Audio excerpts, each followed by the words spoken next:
What's that now? Hello, everyone. Welcome, MBA hopefuls. We're on the air with MBA Waves, your weekly vidcast talking about all things business and education, streaming live every Tuesday on LinkedIn, Facebook, and YouTube, bringing you tips and tricks to help you get into the top-ranked MBA program and getting you up close and personal with many of the schools that we host on the show and professionals who can help get your questions answered. And if you like this week's episode, please subscribe, please like us. And today we're on episode, I believe it's 94, and we're discussing Women Mean Business and talking about women in the business school process and the business school application process. And we've got some amazing guests on us that I'm super excited to welcome, including Barbara, a friend and colleague, and Jeneta, as well, and Kutloano. And they're going to introduce themselves to you directly and give you a little background of who they are and what they're about. And as always, I'm your host on the show, Bara Sapir, and I'm joined by Krithika and Eric, and they'll also introduce themselves briefly. And we're going to get straight into all the introductions. So let's start now. Eric and Krithika, how are you guys doing? Good. How are you? I'm slightly warm. It's great to see you guys. Are you doing well in the strikes and in the crazy of the world? Oh yeah, they're a little bit crazy, but we're getting through it. Glad to hear that. Everything's awesome here, Bara. Yeah, we're spanning all different continents right now, all different parts of the globe. So we appreciate everyone joining us. And Barbara, do you want to start by introducing yourself? Yeah, thank you. It's such a pleasure to be on here. I think I've been on at least a couple times before, but I have been in the space for decades. I don't think I even want to admit how many I've been in, but I work with prospective students applying to business school and helping with everything, not just the tactical of the essays and resumes, but deciding if it's the right choice and then school selection. But I just love this. I love the space. I've been in, like I said, for a long time. I married a Brit and moved over to the UK. And so I did my MBA abroad. And I always tend to talk to prospective students every day. So I'm excited to have an opportunity to chat with all of you here today. So thank you. Great to see you. Jeneta, would you like to please introduce yourself? Hi, thank you for having me. My name is Jeneta Hot. I am the founder and editor of MBAchic. We're a platform helping MBA and professional women navigate all things business school, careers, and more. Got my start right after college. I graduated during the Great Recession, and so business school was my way of navigating the Great Recession, trying to find opportunities. Of course, finance opportunities were not there before, and then sort of using that, working at the same time, and benefiting in both areas. And I can get into MBAchic a little bit later, but continued working in finance, tech, and consulting, and returned to relaunch MBAchic a couple years ago. So I'm really excited to have this conversation because I think there is absolutely space for women in business school, and everyone should feel it's open to them. Awesome. Thank you. Welcome. And Kutloano. Yes, thank you so much for having me. My name is Kutloano. I'm the founder and podcast host of Shades and Layers, and it's focusing on Black women entrepreneurs. In my previous life, I was an admissions manager at the Copenhagen MBA, which I graduated from as well.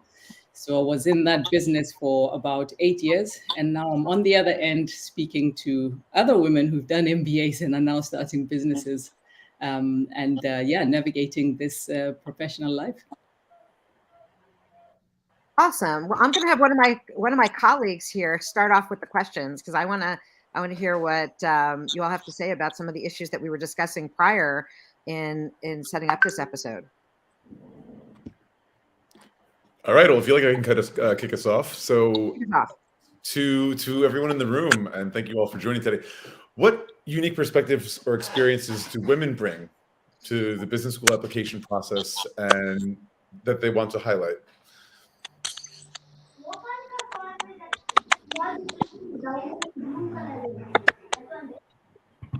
Whoever wants to take the can.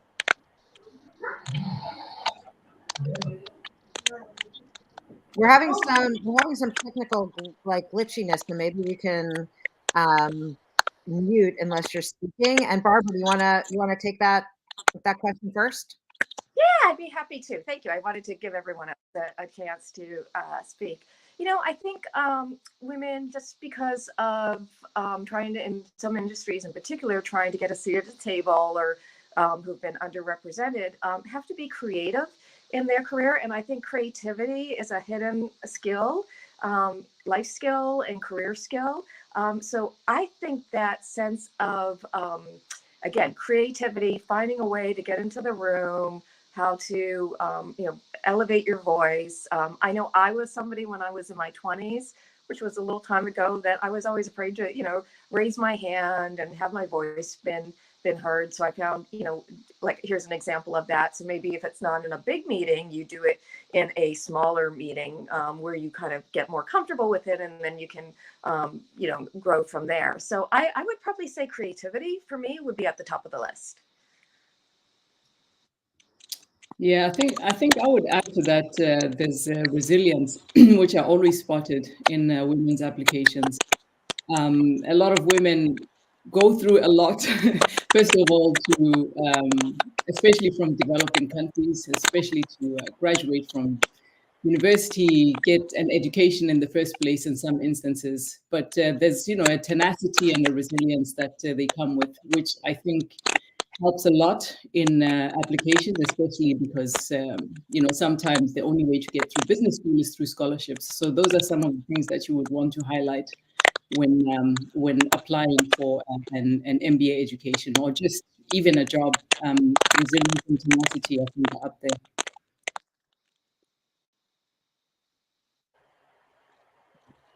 Jeneta, how about you? You have thoughts about this? Yeah.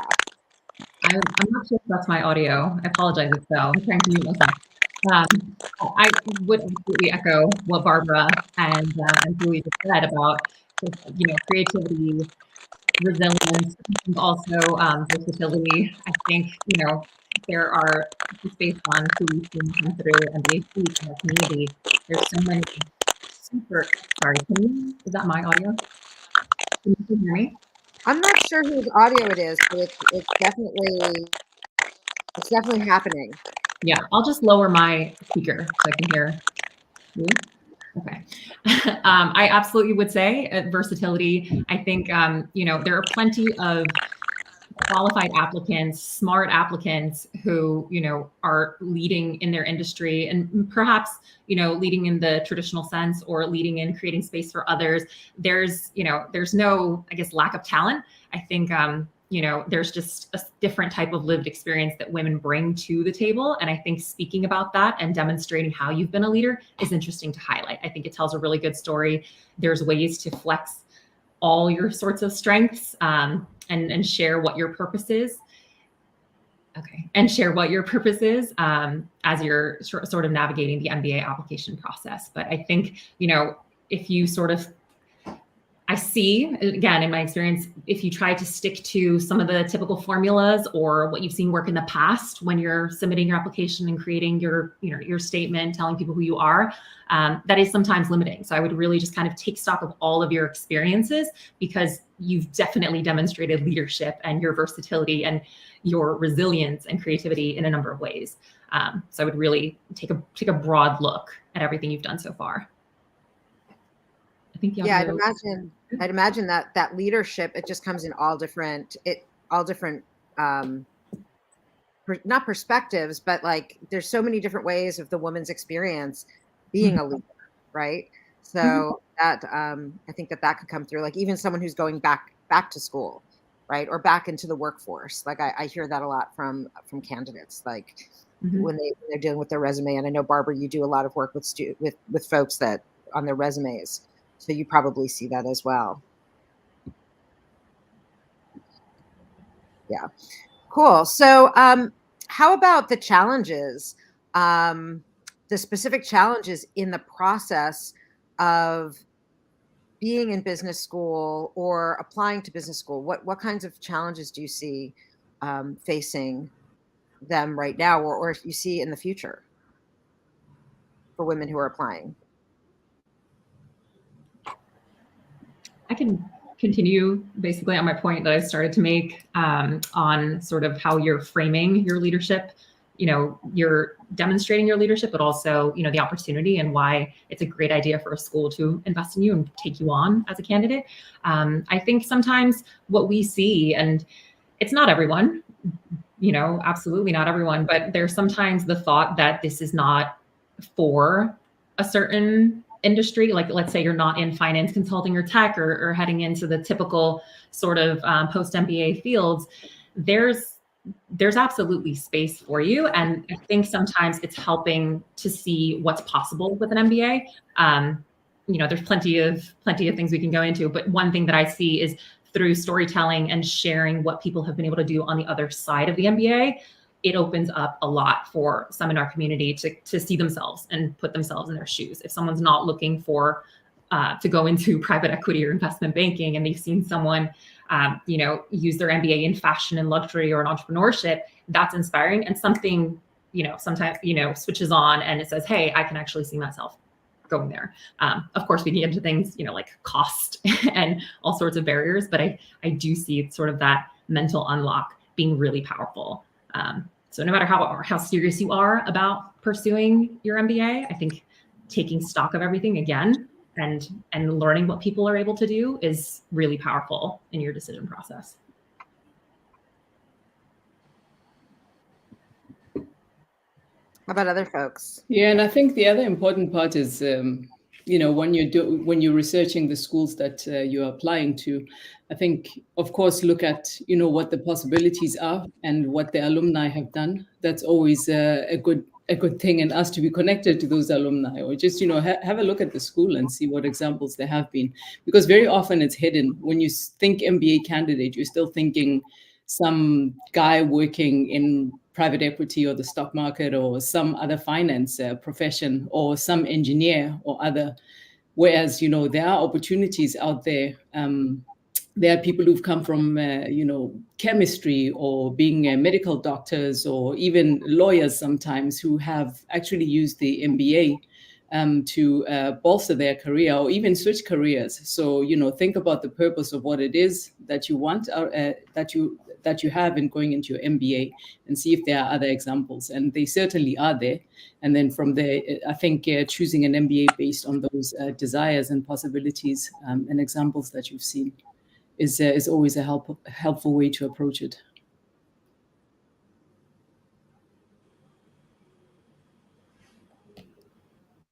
Barbara, how about you? Yeah, I was just going to agree wholeheartedly with that. And I think a lot of this process is you kind of get as much out of it as you put into it.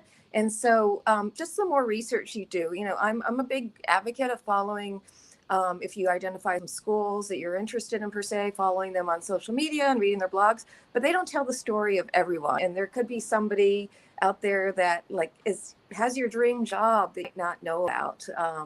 And so just, go onto LinkedIn, maybe do some searching, do as much research as you can. And I think and most people are happy to have a chat too. And then just don't be shy. I think some people, it can feel that way to reach out and just say, hey, can I have 10 to 15 minutes of your time? Tell me a little bit about how your journey of how you got there. I would just say, I know I'm just putting a little plug in for Jeneta, but MBAchic has great resources and they tell terrific stories. So again, just keeping your eyes open and just seeing out what's out there as much as possible, I think will just kind of give you that inspiration and encouragement. Thank you, Barbara.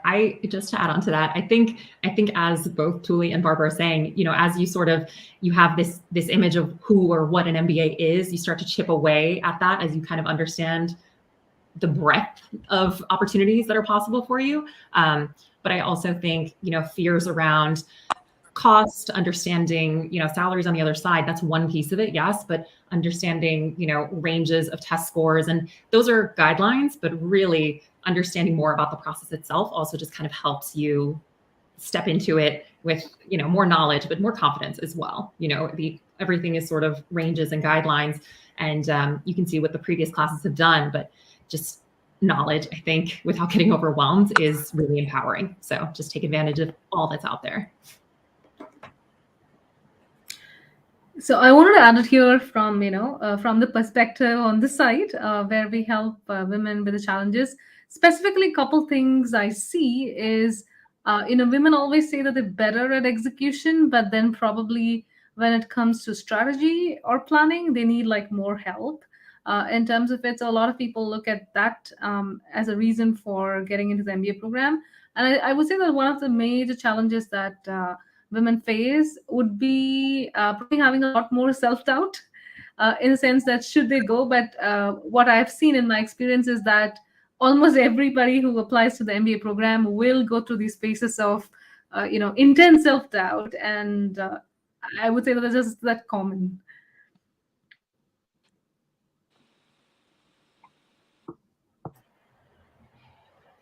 That's a great point. Just to share one. Oh, am I on mute? Hold on. I just wanted to share that point you raised. It really isn't just women with the sort of imposter syndrome or self-doubt or whatever term you want to call it. And we had a really good conversation. She's an MD MBA and she's the chief medical officer at Real. And we had a conversation with her a little while ago about like MEA stressors and really sort of navigating. But her first patients in her training were MBA students. And so for her, it was on full display. She said the imposter syndrome, everyone, not thinking they're doing the right thing, wondering, oh my gosh, they got their internship offer before me. Am I going to fail? Like there is so much that people are dealing with. And because again, business school is a space, you want to put your best foot forward. Not everyone is sharing that. So when those feelings come up at any point in the process or in business school, like you are absolutely not alone. Find your people, find your safe spaces. But you're in that space. You deserve the place that you've earned. Make the most of it, but find your people to navigate all of it. Because yes, women are dealing with it, but everyone is dealing with it. It is not a gender specific situation to be full of doubt in the process. Speaking of thank you, Jeneta, for sharing that. And speaking of feeling like they deserve something or to be there, to have a seat at the table or in the classroom, this comment that came in from Marlena Corcoran, a friend and colleague of ours, she says, we can support women MBA applicants by advising women to think bigger, because if the goals they announce are too small, the AdCom may well think to achieve this, the applicant doesn't need our MBA. What do you think about that? And I open that to anyone in the room. I think it's always great to think big, right? That, Eric? All right, Bara, why don't you start, and then we'll move to Barbara. Yeah, I mean, I think that's we often talk about the whole application process and the testing process as being a microcosm or just a fractal of life. And I think that this is, I think that we should be supporting all of the people in our lives to think bigger and to do better in that way, because when you think bigger, you actually are creating a neural pathway to actually help make it happen, right? So not that we're going to dive into neuroscience, but it's really just about you want to think bigger. And I think that if a school is going to see you thinking small, that they're not exactly what Marlena said, that they're going to think, well, you don't need the MBA for this. And do you want to put that much effort in just to open up a lemonade stand at the bottom of your driveway, right? Like you want to really think about how are you going to be a leader and how are you going to change things in the world? And yeah, you could start with the lemonade stand, but I always think of that when I see kids with their lemonade stand. Like, what are they going to do next if they're doing this at 7 years old? But yeah, thinking big, I think is super important. Barbara, did you want to piggyback on that? I'll piggyback because I love your image of the lemonade stand. And I'm thinking, yeah, like maybe if you put in a really, I remember being in New York City, like triple. Uh-oh, Barbara's frozen and she's gone. Yeah, I mean, I think, the big question when you're on the other side assessing an application, you're asking yourself, why does this person need this education? And also you're looking at what have they done before? Why is there an indication that they would need to join an MBA program? And, yeah, there are some limiting beliefs that come, that candidates, like every candidate has, can I do this? Am I the right person, etc. Of course, that's human. But yes, I think dreaming big, yes, absolutely. But also just, the admissions committee has to see why this education would make a difference in your life, especially, I worked a lot with international students, and, that determination always came through, like you're applying to this application, to this education overseas. It's a huge leap, you're leaving countries, you're leaving a job in some instances to go and join an MBA program. So already that is an indication. But you also, in addition to that, you need to be explicit about why this education is going to be helpful for you. So yeah, I would say, encourage applicants to be more explicit about what it is that they want to get out of the education and how it will help them to get there. Absolutely. Krithika, did you want to ask the next question? Yeah, absolutely. So Jeneta, this one's for you. How did MBAchic come about, and are most of your users female identified? Thank you so much. Yes. So MBAchic, this is actually the revamp or the relaunch of MBAchic. I mentioned at the start, I studied finance in undergrad and graduated during the Great Recession. And for me, business school was my way of navigating the Great Recession. And as I was job searching for a while, as I was kicking off my classes, I started blogging about my experience. And so the first generation of MBAchic was a student blog, me sharing my learnings, sharing things that I'd heard in class and learned from professors, and kind of what the experience was like. And pretty quickly, others were sharing their own perspective, and we got to interview some people. It was a very small corner of Twitter and the internet. And that sort of, as work and everything continued, to sort of sat on its own for a few years. And then a couple of years ago, with this always in the back of mind, there was a chance to really build this out into a community and a resource, and not be about my own story, but to amplify stories of others, and sort of, increase sort of access to some of the learnings along the way. Yes, share more perspectives. But really what it's become is, it's become a resource and community on social and on the website. It is majority female. I would say when you incorporate web viewers, it's about a 70-30 split, female to male. We've got male guest bloggers. It's definitely a very open community, but our registered members are, majority female, of course. But yeah, it's been very organic. And this year, sort of, actually last year, launching our mentorship program was our first sort of step into, okay, let's actually offer more resources. And I think the fact that we're really just kind of approaching this with community and a lot of content in mind, just to kind of help navigate. There's a ton of resources out there, so we just want to help people step through the process and support them after B-School too. I'm curious what the men gain from the community.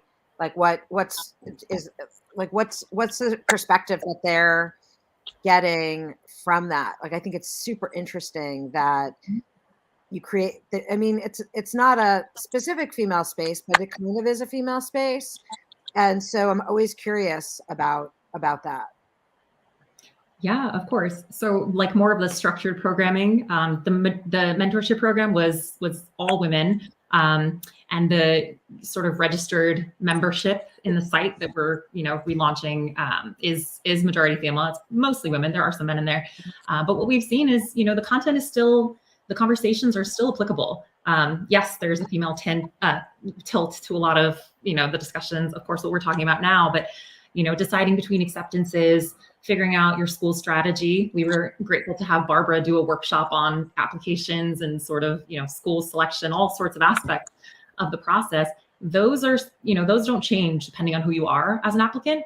I think for us, what we also see in our male members is just sort of an understanding and appreciation for things being different, and understanding more of your, classmates, coworkers' experiences really just makes everyone kind of better and more able to, interact and collaborate.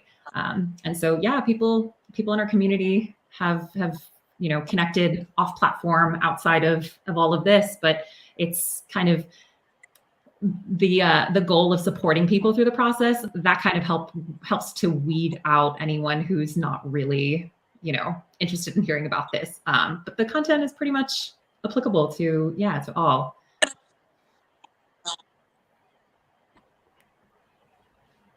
That's really interesting. That's it reminds me a little bit of Forte Foundation, which, if you guys don't know, is one of the MBA fair providers, and they have a lot of other resources definitely centered around women. However, men are always welcome to be at events too. You'll definitely see more women present though. And I wonder, Jeneta, if you have any connection with Forte, or is this something maybe in the future? Or? We don't partner with Forte, but we do send a lot of people to their MBA launch program. I think it's a very strong program. We've had a ton of overlap. Plenty of Forte fellows are part of the MBAchic community, and continue on. We're supporting sort of through your career and sort of the next steps post MBA. But it's a fantastic program, and a lot of schools have partnered with them, and it helps remove the financial barriers, of course, to getting women to business school. So yeah, big fans of them. Cool, good to know. So this goes out to all of you. I want to ask the room, in what ways have women made major strides in business, and where are we seriously lagging still? Who wants to take that first? That's very broad, Eric. Okay, well, I mean, you can take it to your... Of course, there have been major strides, right? But you can also see the limitations. So you just have to look at any statistics out there, and you'll be able to see that there is a lot of lag behind. And I think one of the things that is usually quoted is the Forbes Women Who Lead Fortune 500 companies, and it's still very low. I think it's at something like 15% maybe, or even less. It's actually even less. Yeah. So it's like, okay, there are strides, but when it comes to the metrics that we think are a measure of success, then you see women lagging a lot. However, on the other hand, you do find that women start businesses at a higher rate than any other population. So is that the US or is that worldwide, that data? Sorry? About women starting businesses more than men, is that a US number, or is that I think it is a US number, but I would argue that it's probably worldwide. I would say looking at a place like Africa, you definitely do find that women tend to start businesses at a far higher rate than anybody else. And in Latin America, we're not talking the Silicon Valley model of business, but businesses that have an impact on your immediate community, immediate family, etc. So there's a higher rate of entrepreneurship there. But, there's lacking behind, I think, it's a lot of support, like for women, right? Women mid-career, for example, like when you reach your 30s, 40s, and you're contemplating a family, there are choices to be made there. And, is there enough support? Are you going to get maternity leave, etc.? So there's a whole bunch of things that I think are not necessarily in place to encourage that, that type of acceleration that you see that men have in their careers. So there is that. But in terms of progresses, you could argue that there are more opportunities. Yes, absolutely. There are more women in business school, as we discussed before this conversation. There are more women applying to enter business school. And there are various reasons for that, including the recent pandemic we've just been living through, going to business school to upskill, etc. So, strides, yes, lagging behind, still a lot. There's still a lot of work to be done. I mean, I don't know where the middle road is, but there's a lot of work to be done. I mean, to respond to what you're saying, I actually was speaking about, not to, but about someone. This is a friend's mother who's based in Chile, in Santiago de Chile. And she's very advanced in her career. She's like 70 something, but still working as a consultant. Her specialization is helping women to reintegrate professionally after their children have become, old enough that they can return to the workforce. And man, what a challenge that is. The perceptions, negative perceptions about women's ability to, especially in leadership positions. I would have loved to have had her on the show with us today, but A, we have plenty of guests, and B, it was last minute. But in the future, we'll have to have a talk with her. But yeah, I mean, particularly perceptions about women's ability to take on leadership roles in their 40s. Now that they've had children, they're old enough and they want to come back to the workforce. Is really, I think, a big lag. So I would say the thing for me is that it's only women who have to make that choice. So I think that is a huge, huge thing, because the only person who's going to make that choice is usually the woman who the household responsibility generally falls on. So it's also structural, it's societal, it's universal. There's a lot of work to be done all around. I think if you're going to make any major changes or meaningful changes for women entering business or their corporate careers, then you need to change something in the structure and, legally what men can have in terms of paternity, and whether it's, something that women will jump on board with also, because we've got these traditional rules that we have subscribed to for such a long time, and that also contributes to the choices that we make. So, if you want to make any meaningful changes, they have to be like across the board, and usually it's the political will and also society's desire for those changes. So, yeah. Well, I really like your point about paternity, because if men are, deemed to have the same needs in terms of child raising as women, then that levels the playing field a lot more. It's funny to think about giving men more rights or protections actually elevates women, but it's true in this sense very much. I don't know if any of you have any perspectives on this legal side of things and want to make a comment. I've just noticed that being that's coming up in U.S. politics, right? Like I've been seeing how that's sort of showing up, and that's been interesting. And I totally agree that in this case, that making it parental rights and having that be equal, that really does change the playing field in all different areas. So, and I think it's important. It just gives equity to like the label of parenting is not just for not just a woman's job. It sends a message to the whole country. Parental rights is the start, but whether those choices will be made is another story altogether, because it's also a mindset, and there is a very long, expectation that it will be the woman who looks after the children. So, yeah. Yeah, there's another, very interesting fact here. They say that it's going to take about 132 years for us to achieve global gender parity. Right. So They've said that at the UN, right? I think that was just brought up at the UN, right? Yeah. As per the WEF data. So that, I would say okay, there's still hope, but only not for us immediately, maybe. I just got a message from a colleague watching this show. Hi, Ingrid. Thanks for your comment. She's living in Spain, and she's saying in Spain, women and men have exactly the same amount of maternity and paternity leave. So that's a country that's taking steps in the right direction, it sounds like. Thuli, I wanted to ask you some more things, because you have a really interesting podcast called Shades and Layers, and as well as a very interesting background, multicultural. You've been living in a few countries, coming from South Africa. When I met you, you were living in Copenhagen, Denmark. You're married to an Italian, and now you're in Seattle in the States. So you have this very mixed view, and I'm really curious to hear what you've been doing with your podcast, which Shades and Layers primarily focuses on supporting African American female entrepreneurs, if I'm not mistaken. What are some examples that you may have learned from your guests on the show relating to this topic? Oh, I think you're on mute. You're on mute, hon.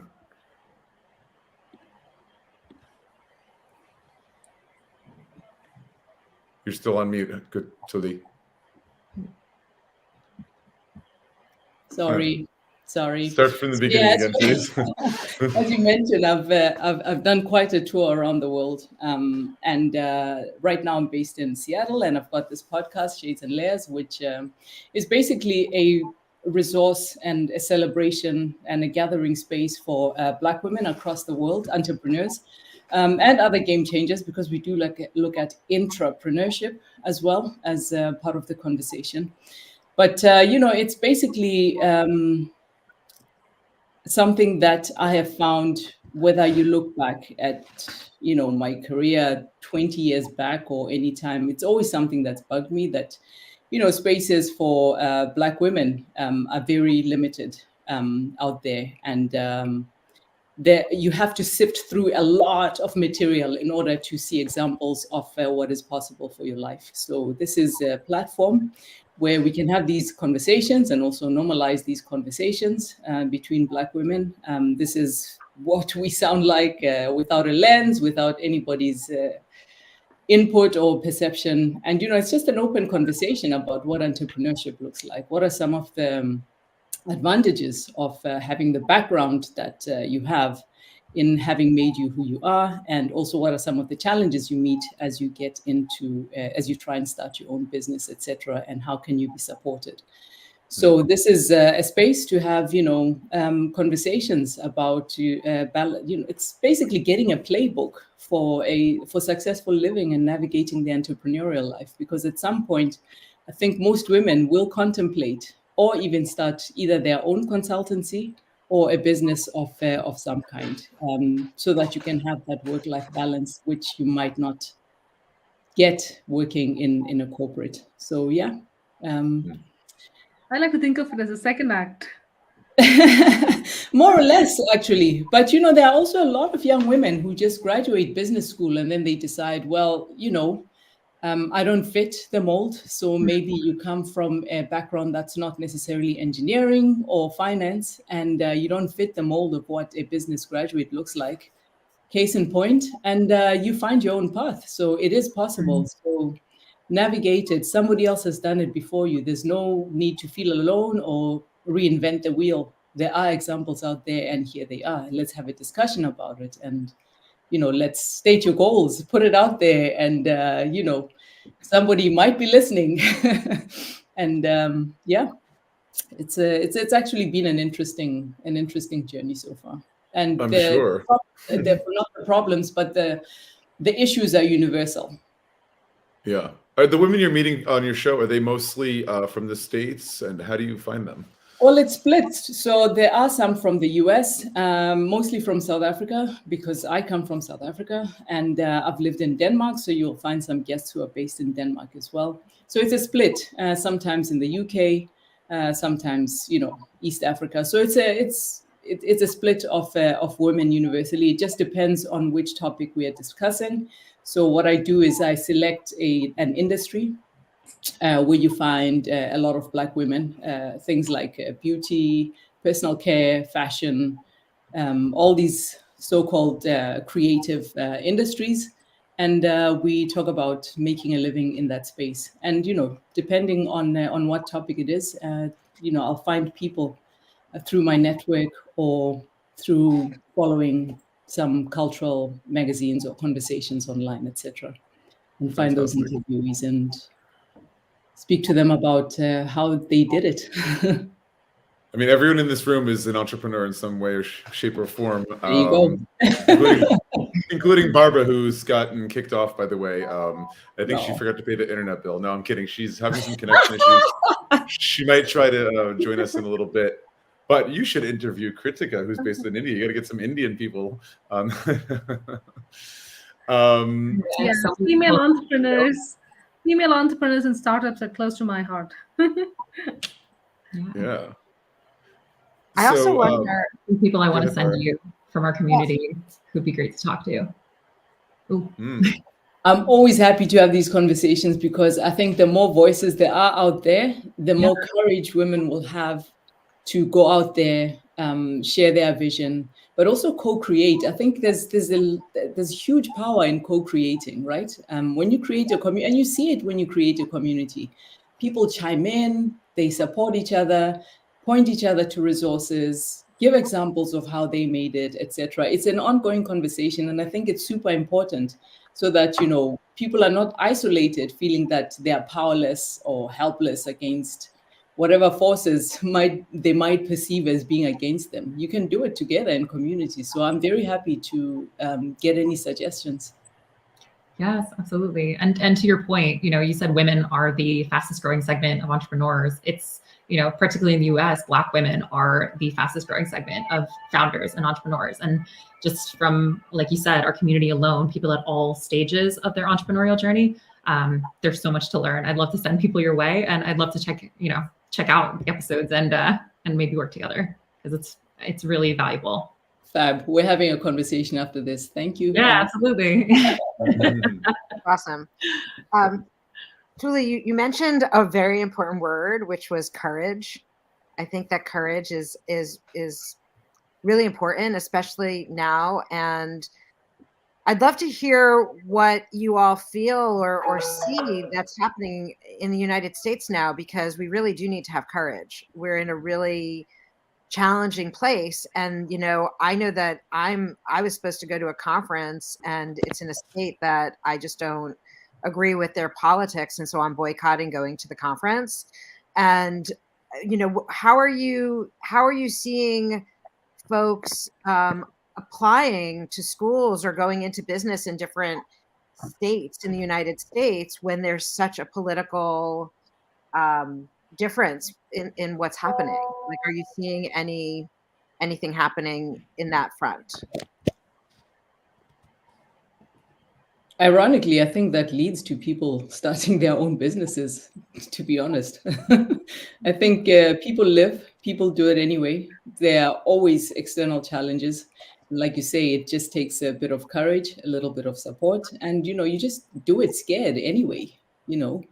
I'm finding a lot of people starting their own businesses at this moment because the formula is just not working for many people.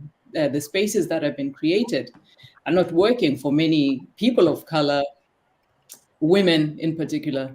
And a lot of women are striking out on their own. I mean, even if you look at podcasts aimed at women, it's everybody looking for an alternative because the formula is just simply not working. So it's influenced by the political situation, I would say. And I'm always scared to chime in on American politics being a foreigner.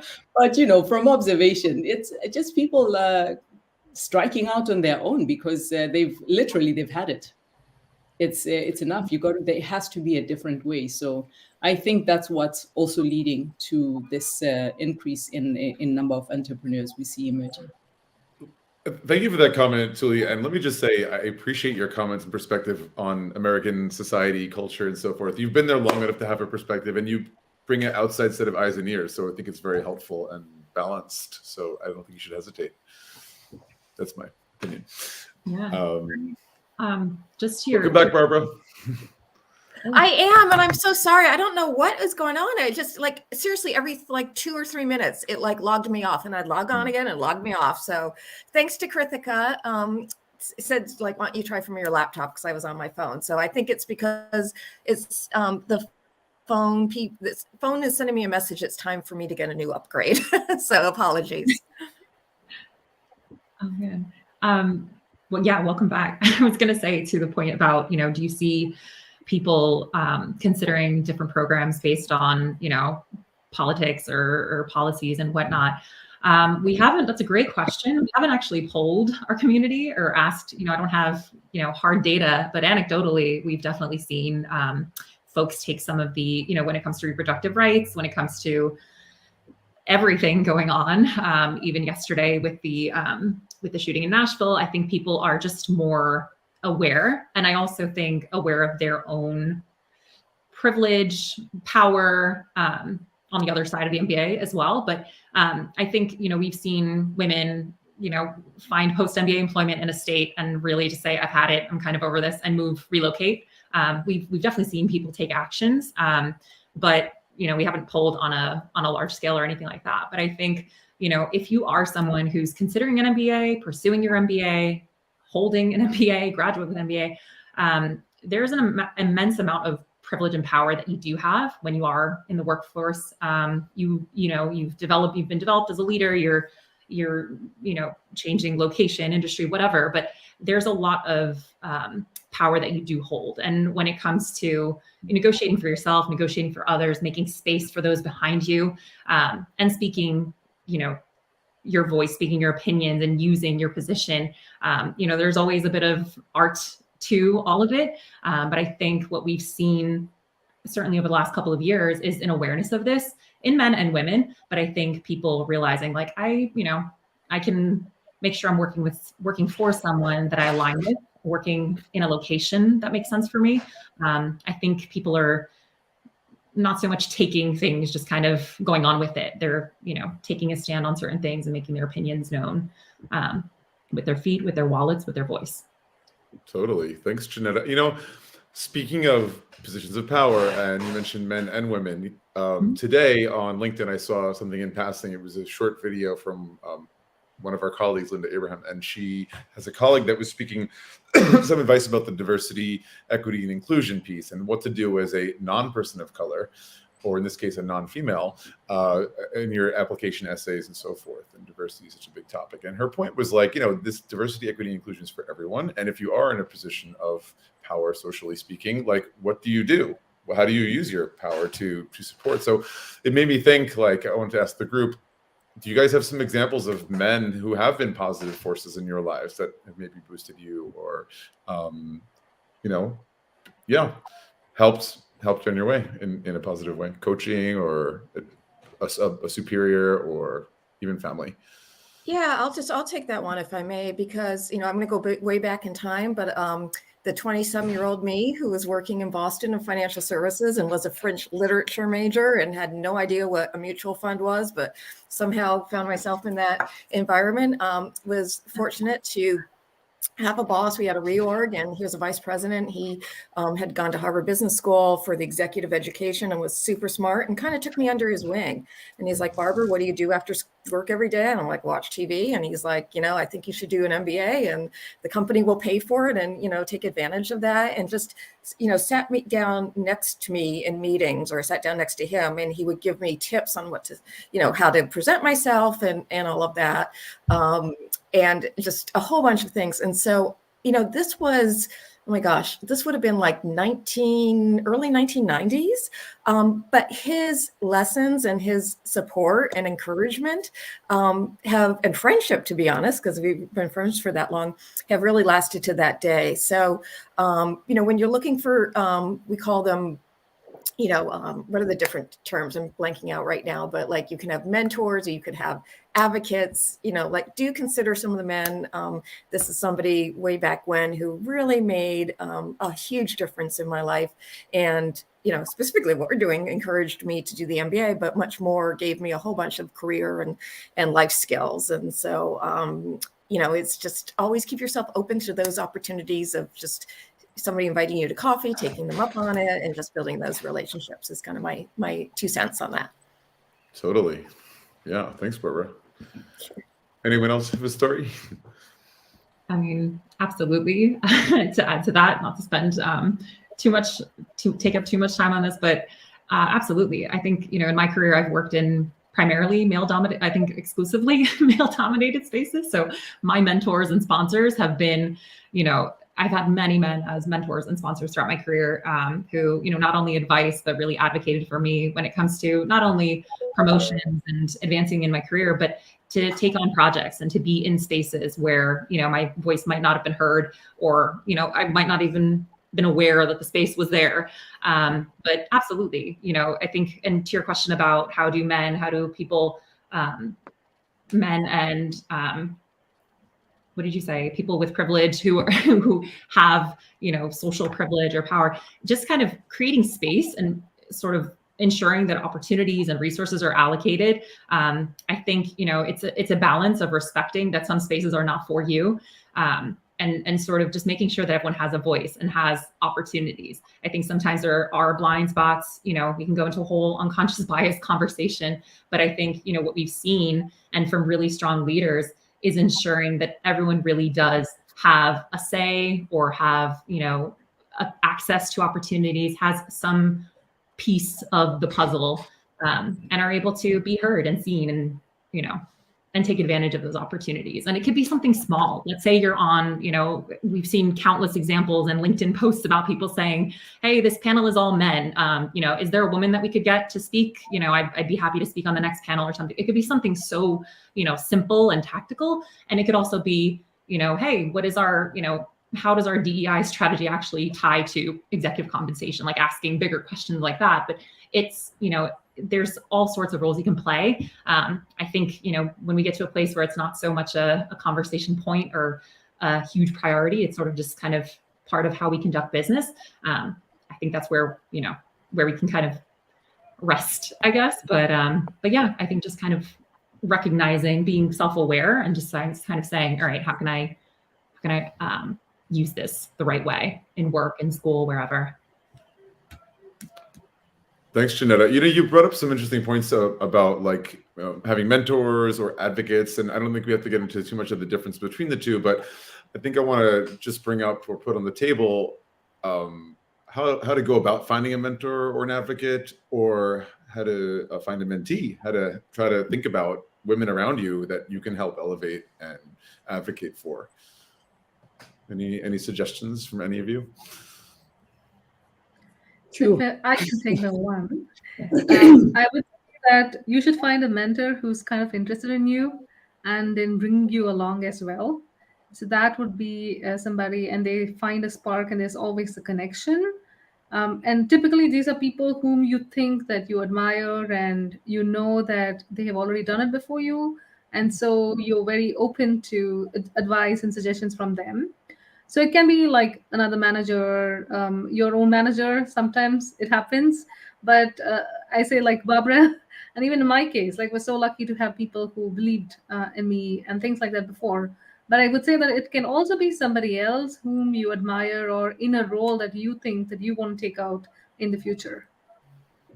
And to add to that, I think it works best when it's something organic, rather than, going up to someone and saying, please, can you be my mentor? Usually people have their plates full. So I think the best way is also just find yourself, or try and get yourself onto projects that person is working on, or try and find out, just around lunch table or wherever you have the opportunity, more about what they're doing, if it is something that you want to do in the future. So I think be a human first, have conversations with normal human beings without making it weird. But also, like Krithika says, look for, it might be somebody you've never even met. So I really advocate going to talks and reading memoirs. I am a super fan of memoirs. And you can learn a lot from people's life stories. So that's another way to approach it. Who's the best memoir you've read so far? Oh, come on. I don't know. Anyone. Oh, there are so many. I love Annie Lamott's writing. I think that her writing is quite extraordinary. And she's actually, it's funny, she's local to the Bay Area. I haven't met her, but I know there, like people will say like, oh yeah, she was just at Good Earth in Fairfax. And so it's but I think her writing is quite extraordinary. It's not business related at all, but Bird by bird. Yeah, really quite awesome. I love that that point you made about be a human first. I think if someone comes up to you and says, can you be my mentor? That's like one of the most terrifying things, especially if you're managing, a million different jobs and things on your plate and family and then whatnot. It's so broad. To your point earlier, Eric, about just specificity. And I think Bara, maybe you mentioned just being specific about what you're asking for. But I think mentor relationships and sponsor relationships really organically, I think is the right way to go. I've definitely been a part of mentoring schemes. MBAchic, not to plug it, but MBAchic is, second cohort, but we put so much thought into the pairing of mentors and mentees, just because you want to make sure that, they have the best possible chance of clicking. And in the end, not everyone does click, but finding either your way onto a stretch assignment, a project. If there's an executive that you really admire and you want to follow, find what, if you can volunteer with them on what a human capital committee, or if I found, ways to sort of help. I was really, for anyone watching who I've worked with, I was really, when it comes to presentations and decks and communicating really complex ideas for either a broad town hall audience or something like that. And so for some of my mentors, the relationship sort of came out of that. And then it developed into, I had something to offer them. And then there was a chance for them to offer life lessons, coaching. And when it came to sponsorship, either them or someone else, they could, help me navigate. But also, you don't need to hitch your wagon to one person. I think there's a lot to be said for finding pieces of different people that you admire. Whether it's how one person handles themselves in meetings or carries themselves about the office, how one person advocates for themselves and, speaks up in meetings when, there's a lot going on and you really like how they communicate, or someone whose path has been, fascinating and inspiring to you. I think finding different pieces, not to call you out, Barbara, but I talk to Barbara often about, her guidance and what she's offered, and being able to collaborate with her has been great. And I do see you as a mentor in the space. And it's been organic, just kind of connecting on personal things and having a chance to, to explore all that's coming, all that's ahead. Being a human and finding natural ways. And they could be your recommendation letter writer in the future, or they could not. They could point you to someone else. So just kind of always leading with that, like you said, Julie, just be a human first. I think the rest just kind of, comes to fruition and falls away if not. Absolutely. So I wanted to kind of throw this out there. I mean, most business schools and other academic institutions offer diversity scholarships, right? That's kind of the proof that they actually do care about diversity. They're putting their money where their mouth is. And these diversity scholarships often can apply to women.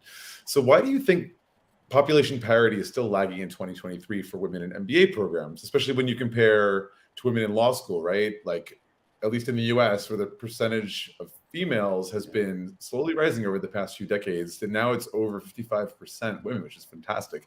Why don't we see the same parity or even higher percentage of women in MBA programs? Who wants to take a stab at that? I think there are a lot of reasons for that. And like I say, and I harp on about this point, and it's all a question of representation, right? So right now, Kamala Harris, lawyer, Ketanji Brown, Supreme Court. There are people who see themselves in that. And like I mentioned before, Fortune 500. I think there are only like 47 women in leadership. So I think it's also like, there are many factors at play. Some of them could be cultural. You might be expected to go to law school, go to medical school, etc. And, that's the path you're supposed to follow. You get a lot of pressures to follow traditional careers. Finance programs, you get a lot of male applicants. Engineering, still the same. Sciences, it's all still the same. Like a lot of men get recruited or get interested or get encouraged to enter these professions. And then they're the ones who end up at business school. So, it's also a question of, what women think is possible for them, and also what they are encouraged to pursue. And I think it will be a struggle until we see that it is like normal or standard course of a path to follow to go to business school as a woman. That it's a viable career path for them. Yeah, that makes a lot of sense. I mean, you have representation, you have role models more in politics, and hence that affects, why we see it in law school. Absolutely. Still need to get the numbers up, right? That representation we need, in Congress, in the United States and other places, that there's definitely room. I love that we have these leaders that are demonstrating, even when you watch the Oscars, right? You're seeing people winning and coming forward and saying, people, look at me, this could be you. I'm just leading the brigade. So yeah, I'm looking forward to, I don't want to wait 130 something years, but no. I have long we need to create those opportunities now. It's also like, who sits on the admissions committee also, right? And how do they assess the candidates? If you're just assessing scores, or specific aspects that maybe women would never be at an advantage, then that also kind of discourages people from applying. Like, who gets in? People are watching all the time. You can see for yourself who gets into this program. And then if you have women applicants, you encourage more women applicants to apply. And certainly that's a self-fulfilling prophecy. And I saw that play out at the Copenhagen MBA. Record high number of female applicants and students in the class. So we had a lot of people, a lot of women applying for that MBA for various reasons. I mean, it's also societal, right? Gender equality, etc. People could see themselves making a career and a life in the Nordic countries. So it plays a huge role. Nordic countries are often leaders in quality of life. Exactly. So who's in the MBA? What are their opportunities outside? And what prospects do they see for themselves? And those are the things that make people apply. And also, who's assessing your application? I think candidates also look at that. They ask a lot of questions about, who's on the admissions committee, what do they look for, etc. To be fair, I have seen a lot of women, in education in general and in admissions. So my personal experience has been definitely there's more women than men in that part. But speaking of self-fulfilling, there's a systemic problem with the fact that a good part of rankings, and for some of the rankings companies, entirely it is based on salaries. And if there's not salary parity, if men are earning more than women, then schools might want to recruit more men to keep their salary average higher so they have a higher ranking. So this is a systemic problem that is absolutely self-fulfilling. Anyway, one problem at a time. Guys, we've been talking for an hour now, and this has been fascinating. And there's so much more to talk about, so much more to do. And I thank you all for your insights, comments, and just joining us today. It's been awesome. Thank Absolutely. you. Thank you for having us. Thank you for having us. Could have easily continued for another hour. Thank you so much. It was great. We're just warming up. Exactly. Well, if you liked, for those of you who are watching and listening, if you liked today's episode, please give us a little thumbs up, and we'd love to hear from you in the comments if you have any other questions or want to suggest topics for further episodes. And we'll definitely get back to you. And be sure to subscribe to MBA Waves to stay on top of all the latest trends and news in the world of MBA's business and education. I want to thank all my guests, Jeneta, Barbara, and Thuli. And it was such a pleasure to learn from all of you and to have this conversation and to really plant the seeds, more seeds to have more equity in this space. And for everyone who's watching, don't forget to check us out next week, the same time and place. And for full access to upcoming or past episodes, head over to MBAwaves.com. And again, thanks everyone for joining us, and we'll see you soon. Thanks. Bye. Enjoy the rest of the day.